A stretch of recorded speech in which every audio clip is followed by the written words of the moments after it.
On Tuesday last week, the Joint Administration, or rather the Joint Admissions and Matriculation Board, JAMB, announced the release of the 2024 Unified Tertiary Matriculation Examination UTME results.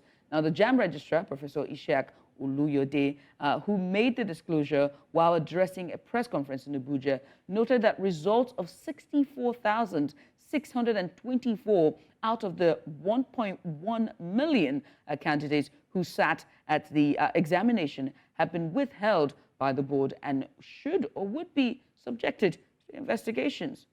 Now, the registrar explained that a total of 1.9, that's 1,989,668 registered for the examinations. 80,810 candidates were absent. He explained that 8,401 candidates representing only 5%, rather 0.5%, scored above 300. 77,070 candidates representing 4.2% scored above 250 and above. He further said that 439,974 candidates representing 24% scored 200 and above, and 1.4 candidates, 1.4 million candidates representing 76% scored below 200. Now, with such stats, this paints a rather grim picture on the state of tertiary institution or tertiary and education and secondary institution, education in Nigeria. There we go. That's a tongue twister. Now, joining us right in the studio is Dr. Issa. She's an education consultant and the president, Issa School of Education. Doctor, good morning. Thank you so much. Good morning. Good morning. Good morning. Now, let's get started. Upon evaluation of the recent UTME results that we just, rolled out, those numbers that was released by JAMB, what were your initial thoughts on the statistics indicating that, barely a quarter of the students or candidates scored above 200, with the majority scoring below this threshold? The results are honestly not a surprise. They are an accurate representation of the goings-on in our secondary schools. Yeah, if you look at what those of us in education have been advocating for, we keep encouraging children to regurgitate knowledge, not necessarily develop skills. There's an education theorist, Professor Blooms, who talks about levels of questioning. And he says we cannot keep focusing on the low levels of thinking, looking at remembering, questions that get you to remember, multiple choice and all those things. We need to move up to application, analysis, synthesis or evaluation, and creating. JAMB questions focus a bit more on application and analysis. That's not what the children are used to in schools.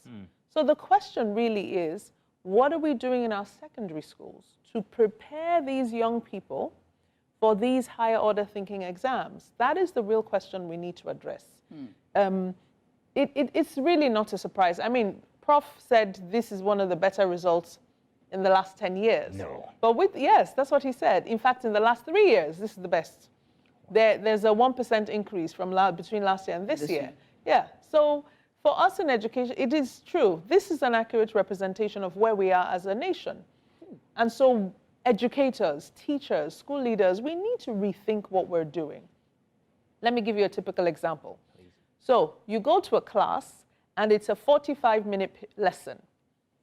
5 minutes, do a start activity, something fun to wake the children up, right?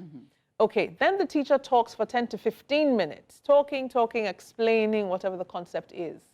Unfortunately, the next step becomes copy the notes off the board. After copying the notes of the board, there's a 5-minute evaluation at the end. Tell me, where's the time for critical thinking? Where's the time for knowledge application? And then time for a test or an exam. Oh, what does Joy do? Joy regurgitates the notes she copied off the board so the teacher can mark the notes and succeed. When you now ask Joy to apply that knowledge in a new context, I have no idea what to do because nobody taught me to think. That is a fundamental problem in our schools. So apparently it's a difference between qualitative and quantitative. Absolutely, absolutely. Now, then I have a question, and this is going to perhaps implicate the secondary schools themselves because of the WAEC exams. My question is, if we're getting such poor results from our UTMEs, the WAEC exams seem to be going pretty much okay, recording perhaps maybe over 50% success. Is there a problem there? Absolutely. I'm an educator, right? So I'm throwing myself under the bus as well. Seriously, we need to shift our focus from these high-stakes exams. Can we prepare our children for life? In education circles, we talk about the 4 C's of the 21st century: communication, collaboration, critical thinking, and creativity. Where do we provide the opportunities for our children to develop these skills so they don't feel, oh gosh, I don't know what to do, so I need to cheat? And then we have, you won't believe it, there are WhatsApp groups in this country that you pay 1,000 naira to join and you have access to answers of questions the morning of. No. I promise you, 1,000 naira. It's embarrassing. It really is. You just talked about cheating, and them not left with any option but to cheat. And this was the same case with JAMB, right? So with JAMB, there's a substantial number that have now been, their results have not been withheld and only will be released upon investigation. Last year, or the year before, correct me if I'm wrong, there was a popular scenario as well of a young girl who was doing that. So, I mean, then let's take this, just look at all of this and how then can we ensure situations like this isn't happening where cheating is so rampant and they can get shortcuts to better results? Teach them to think. Can we get our children to think? Because if I believe I have a decent level of understanding of a topic, why do I need to get the answers when I can answer the question myself? Why do I need to become so creative and innovative with looking for opportunities to circumvent a system when I know what to do? But where I am hamstrung, I spoke to 2 parents yesterday whose children just wrote these JAMB exams. One girl, the girl's results are not out yet, and I think the entire center is being checked out.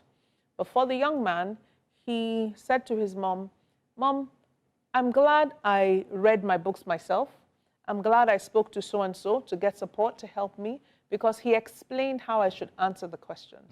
And he explained that, and his mom helped him with application questions. So how would you use the formula for relativity, for example? What context will you use them in? If he hadn't done that, he said, incidentally, he spoke about chemistry. He said in his school, there was literally no chemistry teacher, just inconsistency, teachers flying in and out. And so he would have failed the exam if he did not study himself. That could happen in this young man's case because his mother's an educator and she understood the need to, get him help, support, etc. Imagine the millions of children who don't have educated parents who can support them. And then there's no chemistry teacher. How is that child supposed to succeed? Then you now provide him an opportunity for 1,000 naira to get answers. It's a no-brainer. Now, besides just critical thinking, right, how then can, educational institutions like, like JAMB, for example, and UTME be able to ensure, integrity? Besides just critical thinking, make sure to ensure integrity and a fairness when it comes to standardized exams. Like, I mean, this might be a cultural question, but it is. You mentioned it. You said we focus a lot on the quantitative aspects of assessments and not the qualitative aspects of assessments. I think all stakeholders should be, involved. I think JAMB, WAEC, TRCN, all the bodies need to have conversations together. Even NERDC that publishes the curriculum. Can all the stakeholders come together and rethink our assessment strategies, we rethink our instructional strategies? I'll tell you a funny story. So I wrote my TRCN exam last year in November, and at our center in Lagos, some people were sending WhatsApp messages with answers. This is the teacher's exam. What? Wow. Yes. And so the center coordinator was furious and was tempted to cancel the exams. So the exams come in 4 levels: the NCE level, B.Ed level, master's and doctorate level. So they were tempted to cancel the NCE and B.Ed levels because those were the cheat sheets that had been passed around. I was I could not believe what I was hearing. So it's a culture problem. It is there is systemic corruption. So the implication is that even the teachers who are teaching these children who themselves are prone to cheating are also cheaters themselves. Because the teachers, let's take it back to initial teacher training, NCE, right? BEd, all the way back there. You know, I tend to say, look, we're teaching these digital natives using analog processes. Exactly. Why, I mean, not why, we should query, review initial teacher training. We should go all the way back there. Because again, if I'm taught to teach you how to think, if I'm taught to facilitate learning, not just to be the harbinger of all things knowledge, then I know how to prepare you to think. But where I'm still using the system of education that was established in the 1870s as the model for instruction, how do I prepare young people to survive in the digital age? We saw an increase of PWDs, and that's persons living with disabilities, as well as the female students as well. This was highlighted by the registrar for JAMB. How can we encourage these numbers to go even higher? Inclusion is the name of the game. That's what it should be. Planning for inclusion doesn't mean having schools for special ed and then schools for typical children. No, we need to promote more inclusive communities. Again, this is going to counterculture. No, we should no longer be uncomfortable sitting around someone who maybe is fully blind, partially blind, you know, deaf. You need to learn sign language. You need to slow down instruction. You need to vary your tools, incorporate technology, etc. Again, you see how I'm going back to the teacher. How dexterous am I with all these tools? Do I even know what to do? Initial teacher training has really, in my opinion, done us a disservice. Go back to when even JAMB was established, 1978. Who's reviewed, you know, the assessment strategies? We don't know. It might be done, but it's not public knowledge. Initial teacher training, colleges of education. Who's reviewing the curriculum for the teachers? Not the children now. The last time the curriculum was reviewed for the children was in 2014. I promise you, I do a lot of teacher training. There are teachers in this country who do not have access to that, to the e-curriculum. It's online, it's available, you have to pay for it a little bit, but they don't know. It's all about, oh, this is the lesson notes that was handed out down to me by my ancestors, and these are the notes I will, you know, transfer to the children. There's no creativity, no innovation, and we wonder why our children can't think. We, the adults, need to take responsibility for what's going on and you know, not blame the young people. Well, Doctor, this conversation is a conversation that should have extended longer, but we're pressed for time. But we want to say thank you so much. Thank you very for much taking for out having the time me. for coming out this morning. Thank you. And this is quite insightful. I mean, I hope that, and I do pray that our education system is more going to look into in terms of investment and also policies Definitely, as well. definitely.